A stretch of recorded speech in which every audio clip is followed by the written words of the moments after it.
So we are back at it again.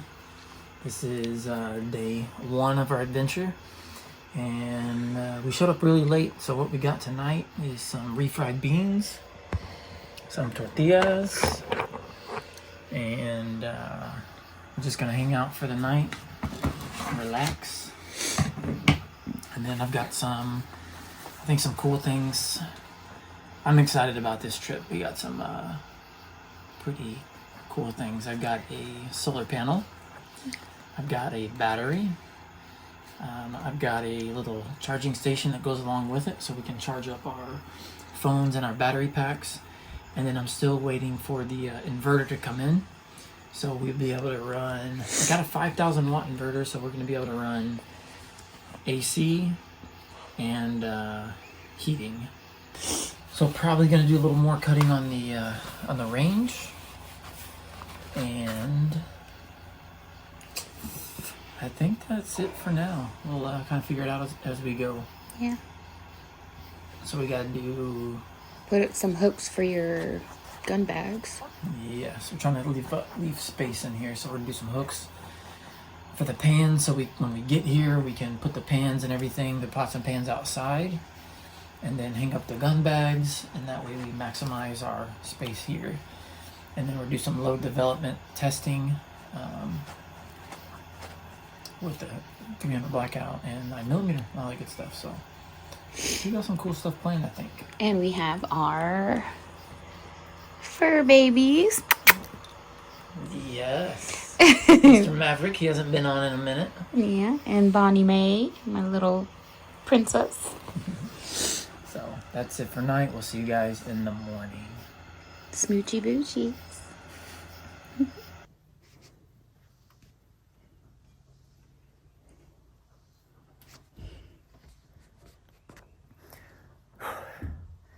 So we got the solar panel up here.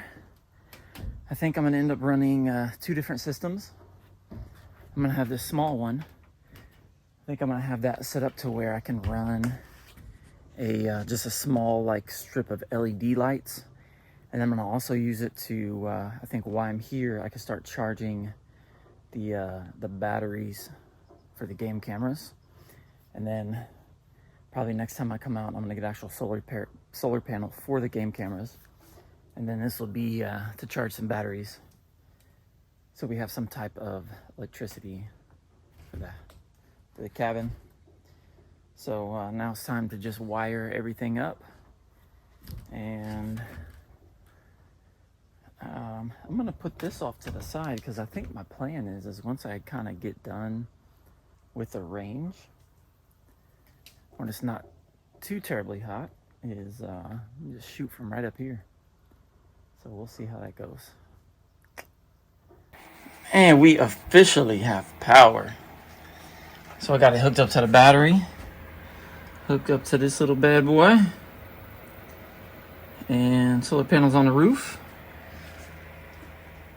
So we're gonna run this for a little while and see how it works out. And then once we get the inverter in, that's when we'll really be cooking. So I've actually got electricity ran in here. So I need to hook up a battery to this because these look a little chewed on. Maybe tape it up a little bit. And then I've got this ran into the ceiling. I've got a miniature light socket, but I'm gonna end up changing this out probably to run through our system. And I'm gonna do some LEDs so we're not taking as much power. So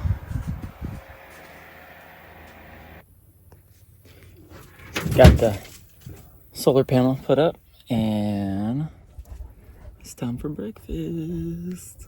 We're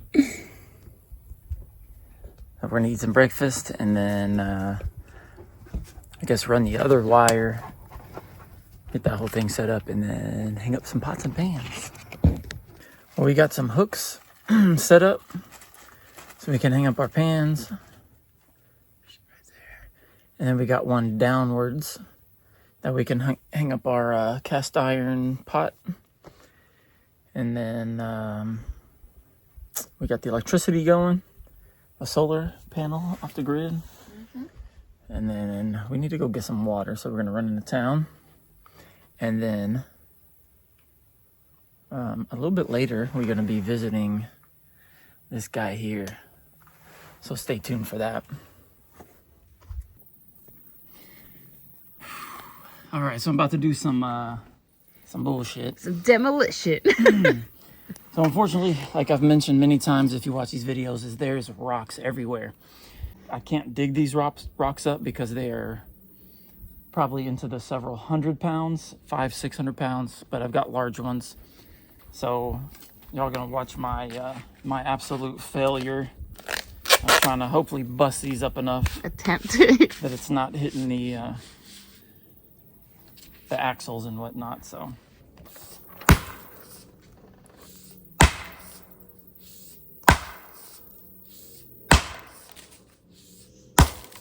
Oh shit.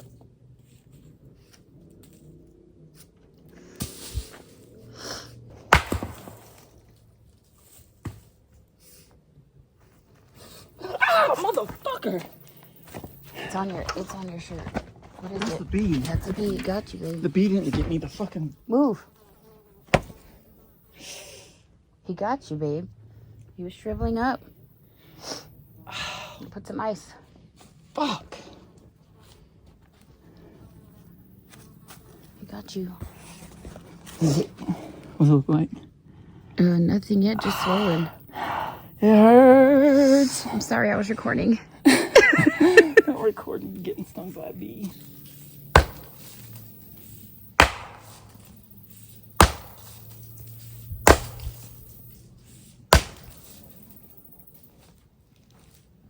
Nope.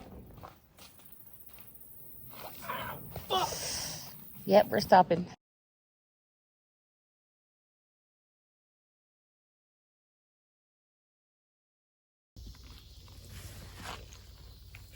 So I ended up getting that that big rock busted up and out of there.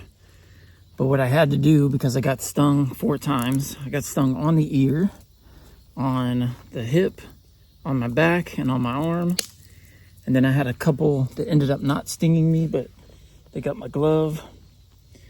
But what I ended up having to do is basically wait a couple minutes until they calmed down a little bit. And then I had to run over there and take 2 or 3 strong hits as I could and then run away. So that's how I ended up getting the rest of the rock out of there. So we already drove over it a couple times. It worked out really well. And in between that, I tried to take, 4 or 5 hits and I got stung again. So I was trying to keep it to 1 or 2 or 3 strong hits and then drop the sledgehammer and then run off because they were not happy. I got that done, and then right now making kindling for fire, and then we are gonna have Alfredo. Are we doing Alfredo? Chicken Alfredo. I guess we're doing chicken Alfredo. So that's coming up. So let me get this fire going. All right, so we're setting up some more stuff out here on the gun range. And so the last thing that I had set up was some 4-inch targets on these brackets, and they basically just kind of clamp or slide over the top of a T-post. Well, the problem is that the guns are a little bit more powerful, and it's just blowing these things right off of there. So did a little bit of looking, and I found these things. So these are, I think, 1/4 inch, 3/8. I don't know how big it is, but it's AR 500 still, and they're pretty inexpensive. I found these on Amazon. I will leave a link in the description. These are definitely worth it. So basically these are gonna go over, and it's a pretty tight fit. And then with the weight of the target, they're just gonna go at an angle, and it holds everything into place. So I bought, you can get a set, which is 2. And I wanna say they're $12. Or you can get a set of 5 for like $49. So obviously that's what I did. because I'm probably going to get some more. I'm definitely going to get a lot more of these. But the good thing about these is you don't have to worry about shooting the bolts, busting out bolts or anything like that. Now you still have to worry about the chain, but this is the way to go. So this is the way the setup looks at the moment. And then as far as bolts go, I do like to buy the, I think these are grade, I want to say they're grade 8 maybe. And then 50 yards is where I sight in all my subsonic. So I got another one set up 50 yards, another 4-inch target. Just off to the left there at 75, and then way in the back is 100.